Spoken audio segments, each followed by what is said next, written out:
emotional about the hounding of the press and the paparazzi and how they were making her life miserable. So I think I did my job. Matt Lauer was America's most trusted morning anchor, earning $25 million a year on NBC's Today Show. But behind the cameras was a dark secret that would destroy everything. In November 2017, a single complaint changed his life forever. Within 24 hours, he was fired and banned from NBC. Then came the shocking details: a secret button under his desk, multiple victims, and allegations that went back decades. The man who woke up millions of Americans would never work again. Today, we're revealing what really happened and how he's living now.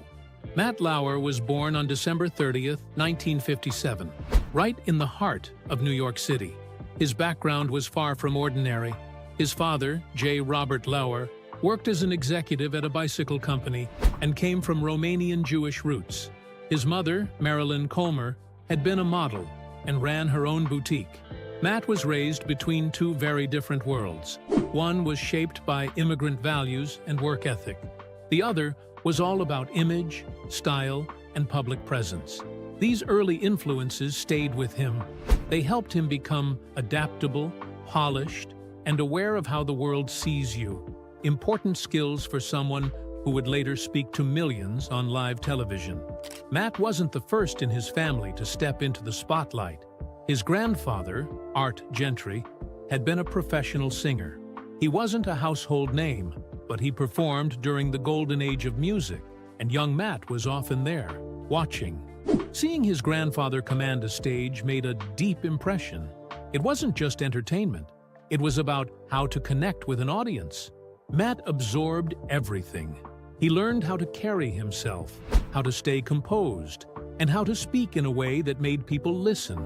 These lessons came long before any journalism classes and would later define his on-air style. In the late 1970s, Matt enrolled at Ohio University. He chose communications as his major and was on track to graduate. But in 1979, when he was just 21, he made a bold move. He dropped out just 4 credits short of finishing his degree. He didn't wait around for a diploma. He wanted real experience, and he got it. His first job was as a news producer at Wauke TV in Huntington, West Virginia. It wasn't glamorous, but it was the start. And Matt wasn't just punching the clock. He worked hard, learned fast, and made himself useful. Within a year, he was reporting on camera and had even landed his own talk show segment. That early promotion to on-air reporter in 1980, when he was just 22, showed how fast he was moving. It was unusual for someone so young, especially without a degree. But Matt wasn't typical. He jumped into the deep end, handling both the 6 p.m. and 11 p.m. newscasts in a mid-sized market. These weren't puff pieces. It was live news under pressure. Matt's calm presence, even as a beginner, started turning heads. He didn't just want a job in TV, he wanted to master it. From 1980 to 1986, Matt co-hosted PM Magazine in 3 different cities. First Richmond, then Providence, and finally New York City. It was rare for a host to move markets like that, especially with success each time. PM Magazine was a fast-paced mix of local stories, celebrity segments, and lifestyle content. It wasn't easy to pull off, especially in a different tone for each region. But Matt did. He adjusted, learned what each audience wanted, and became more polished with every move. His time on the New York edition of the show gave him exposure in the country's biggest media market. It was a huge step forward. In 1986, Matt got his first real shot at national television. ABC launched a show called Fame, Fortune, and Romance, a spin-off of Lifestyles of the Rich and Famous. He co-hosted it with Robin Leach, known for his dramatic voice and tours of celebrity mansions. The show was flashy and indulgent, showing off yachts, private jets, and the lives of billionaires. It didn't last long, less than a year, but it put Matt in front of viewers across the country. He wasn't just a regional name anymore. He was starting to break through. By the late 1980s, Matt was doing something almost no one else could manage. He was working in multiple cities at the same time. From 1987 to 1989, he juggled local hosting gigs in Philadelphia and Boston, while also working for ESPN and HBO. He'd report on sports like the Stanley Cup Finals for ESPN and cover entertainment segments for HBO. It meant long hours, constant travel, and very little sleep. People in the industry noticed. He was everywhere. Some even joked that he lived at the airport, but that grind paid off. He built a reputation as someone who could do it all: news, sports, entertainment, and do it well. Matt Lauer's time on 9 Broadcast Plaza between 1989 and 1991 wasn't just another local news job. The show ran 3 hours live every day on WWOR-TV in New York, and it didn't take long for things to get strange.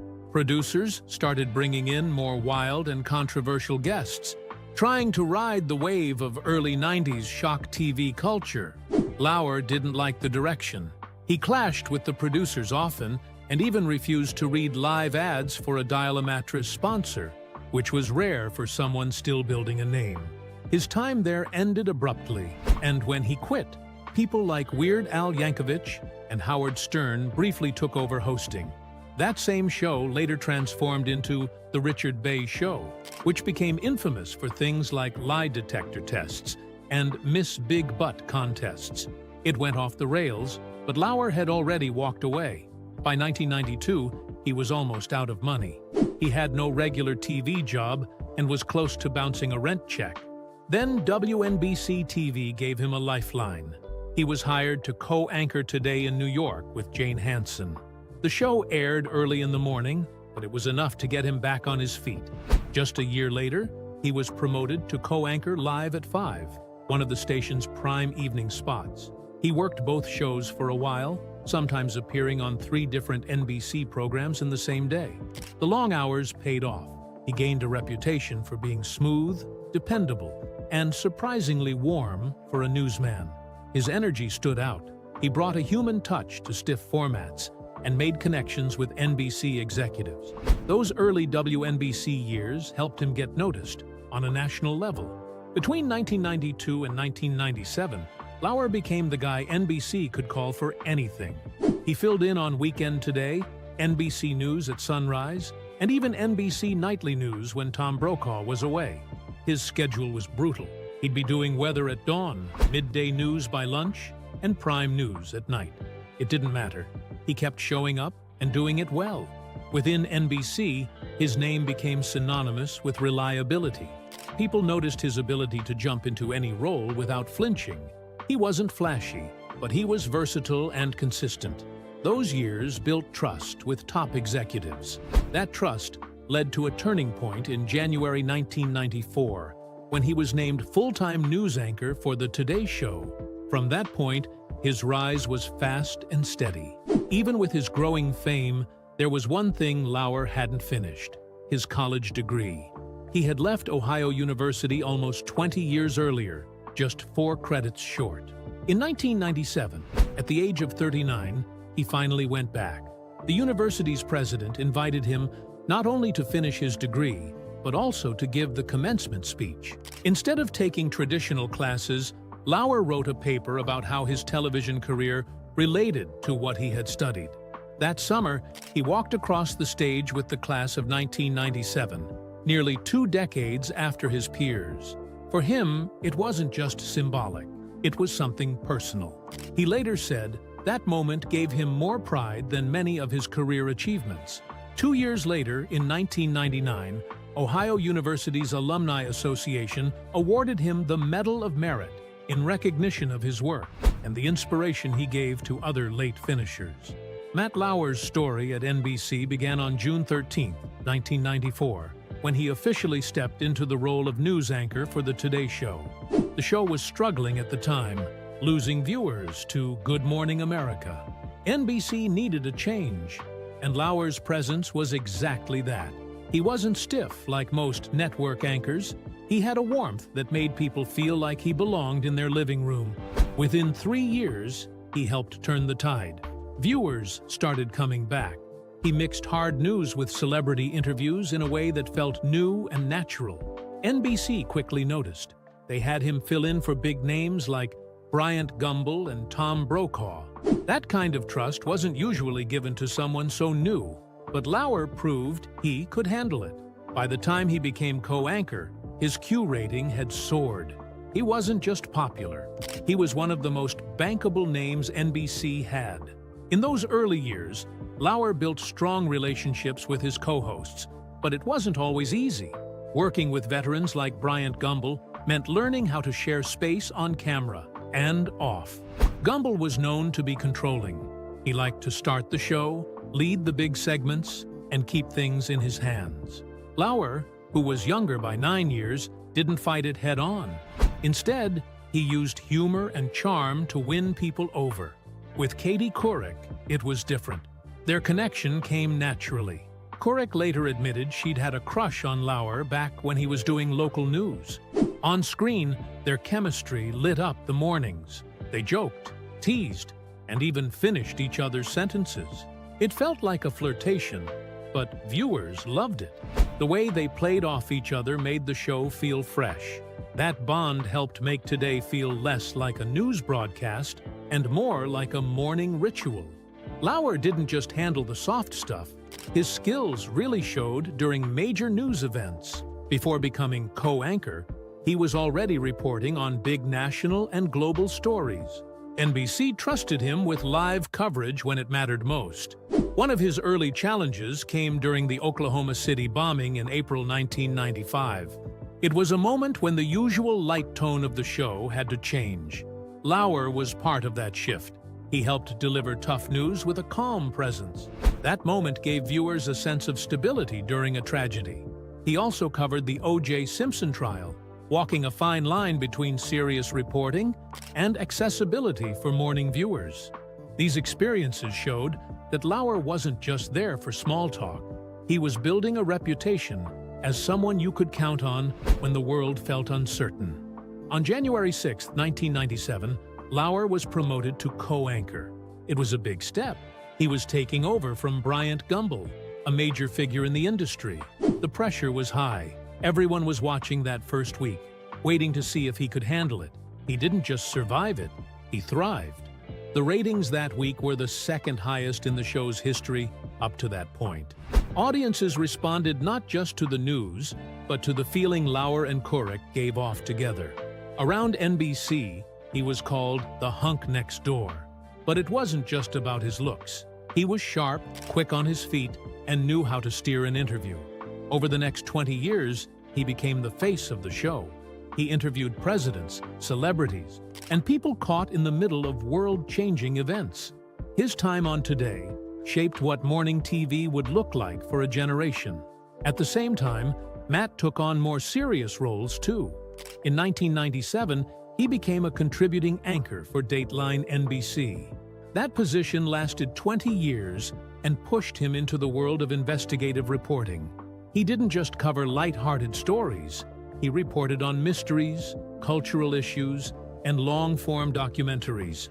He led primetime specials and worked on serious topics that aired during evening hours, not just in the mornings. Most morning anchors never get to cross that line, but Matt did it for 2 decades. He brought millions of primetime viewers along for the ride, and it helped build his reputation as a journalist who could do both entertainment and hard news. That kind of dual presence made him seem more versatile, more reliable, and more permanent than most other news personalities. His personal life also moved fast during this time. In July 1997, he met Dutch model Annette Roque on a blind date. Just 5 months later, they were married on October 3, 1998, in Bridgehampton, New York. The quick marriage caught the attention of both fans and tabloids.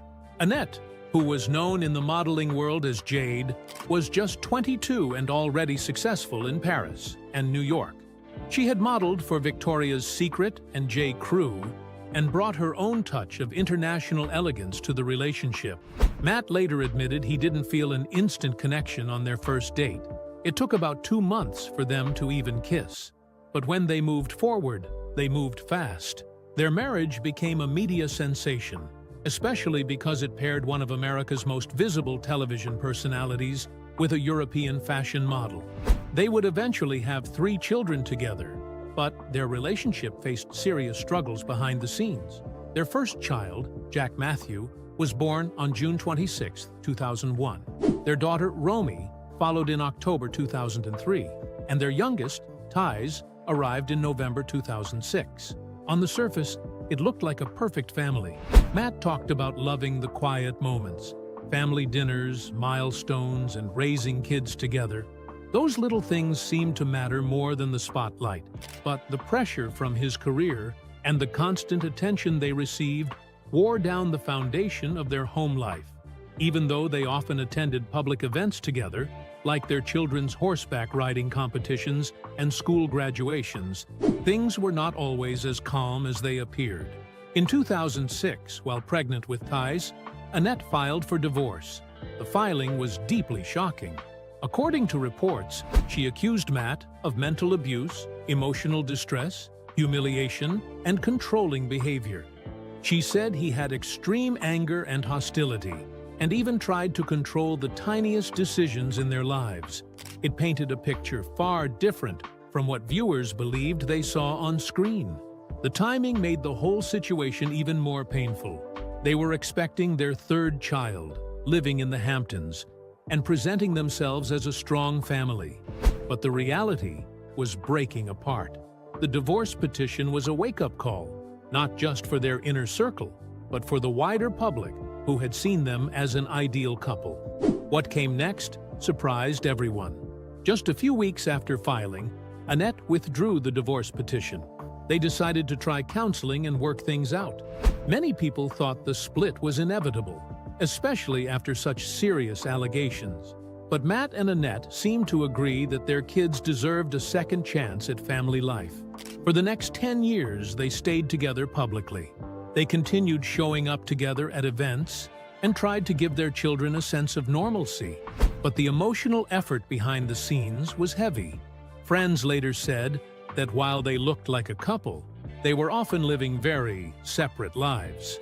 The reconciliation helped preserve Matt's public image, but it didn't erase the problems that had led to the divorce filing in the first place. The scandal that destroyed Matt Lauer's career began quietly during the 2014 Winter Olympics in Sochi, Russia.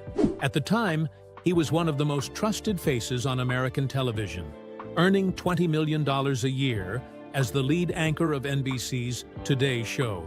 But behind the scenes, something terrible was happening. A young NBC employee later told the network that Lauer had sexually assaulted her in his hotel room during the Olympics. The details were disturbing, and she said it wasn't a misunderstanding. It was rape. Her name was Brooke Nevels, and her account stayed private until Ronan Farrow revealed it in his 2019 book, Catch and Kill. That moment in Sochi would quietly trigger a chain reaction that ended Lauer's career. When NBC got the complaint, they launched an immediate internal investigation. On November 29, 2017, less than a day after receiving the report, NBC fired Lauer. The speed shocked everyone. His co-hosts, Savannah Guthrie and Hoda Kotb, found out just minutes before they had to announce it live on air. They looked stunned and emotional as they shared the news with millions of viewers. After 20 years on the show, Lauer's exit happened in just hours. But what followed was even more intense. Within 24 hours, at least 3 more women came forward with their own stories of harassment. Their accounts weren't isolated. They showed a clear pattern of behavior that had gone on for years. Some women said they had tried to report him before, but no one listened. Many were too afraid to speak out because Lauer had so much power at the network. As the stories piled up, it became obvious this wasn't just about one man. It was about a workplace culture that let this happen. Then came the most disturbing details. Variety published a report after speaking to dozens of current and former NBC employees. They revealed that Lauer had a secret button under his desk that let him lock his office door from the inside. NBC claimed it was just a standard security feature, but several women said he used it to trap them. The article also said He gave female employees sex toys as gifts, exposed himself to colleagues, and interrogated women about their sex lives. If they resisted him, he mocked or punished them. These weren't rumors. These were first-hand accounts from people who had worked with him for years. It became clear that this was a toxic environment where the abuse had been allowed to continue. One of the most disturbing stories went back to 2001. A former Today Show producer said Lauer called her to his office during the workday. After she walked in, he pressed the hidden button and locked the door behind her. He told her to unbutton her blouse. Then he assaulted her. She said she passed out during the attack and woke up on the floor with her pants undone. Lauer's assistant had to take her to a nurse. She didn't report it because she was afraid it would ruin her career. Back then, Lauer was untouchable. No one would have believed her. That silence let him keep going. When NBC fired him in November 2017, they made it clear he was gone for good. The network's chairman sent a memo to staff at around 6:30 in the morning, just before the day's live broadcast. The message said Lauer had violated NBC's standards and that they believed it wasn't an isolated case. They also refused to pay out the rest of his contract. Lauer had a $20 million annual deal, but NBC cut him off immediately and didn't give him any severance. He was fired for cause, meaning they believed the wrongdoing was serious enough to cancel the contract entirely. That decision sent a strong message that they wanted nothing more to do with him. Variety's investigation had already been in the works for months. The timing was explosive. On the same day Lauer was fired, they published their full findings. They described a consistent pattern of harassment, including Lauer giving sex toys with explicit notes, exposing himself, and constantly making inappropriate comments. Employees said the atmosphere was filled with fear. Many knew what was going on, but felt they couldn't say anything. The article made it clear that the complaint NBC received wasn't new information. It was just the first one they had finally acted on. Even more shocking were the claims that NBC management had known about Lauer's behavior for years. Some staffers said complaints had been ignored. One former employee said outright that management had protected him because he was too important to the network. NBC denied that they knew anything in advance, but the damage was already done. People began to question who else had looked the other way and how many others had suffered in silence. The scandal forced NBC to change its internal policies. They introduced new rules that made it a firing offense to cover up misconduct. Matt Lauer's fall from grace happened fast. One moment, he was one of the most trusted faces in American television, and the next, he was a ghost. After being fired from NBC's Today Show in late 2017, the man who used to dominate morning news disappeared almost completely from public life. By 2018, many of his closest friends had cut ties. People who once called and texted regularly stopped hearing from him. He didn't return messages. He rarely left home. Some said he went months without speaking to anyone outside his immediate family. The man who used to walk red carpets and host high-profile events suddenly vanished. He retreated to his estate in the Hamptons. There, behind the gates of Strongheart Manor, he tried to become invisible. It was a massive waterfront property he had bought from Richard Gere in 2016 for $36.5 million. It had 12 bedrooms, 12 bathrooms, over 14,000 square feet of space, and every luxury imaginable, including a tea house by the water and a heated pool. At one point, he listed it for $44.8 million. It finally sold in 2022 for $40.9 million. Locals would occasionally spot him doing normal things, driving his kids to school, picking up breakfast, but he always looked tired. He was trying to blend in. He kept other nearby homes, but stayed quiet. His life, once lived in front of cameras, moved into the shadows. At the same time, his marriage to Annette Roque came to an end. She was a Dutch model and equestrian, and they had been married for 21 years. They had 3 kids together. When the scandal broke, she separated from him almost immediately. The divorce took nearly 2 years, and became final on September 7, 2019. He reportedly agreed to all her terms without a fight. She walked away with as much as $20 million in assets, including full ownership of their horse farm. They continued to co-manage the farm, and the custody arrangement for the kids was described as peaceful. Despite the public attention, they handled it quietly. People close to Lauer said he tried to save the marriage, but Roque had already made up her mind. Things got worse in October 2019.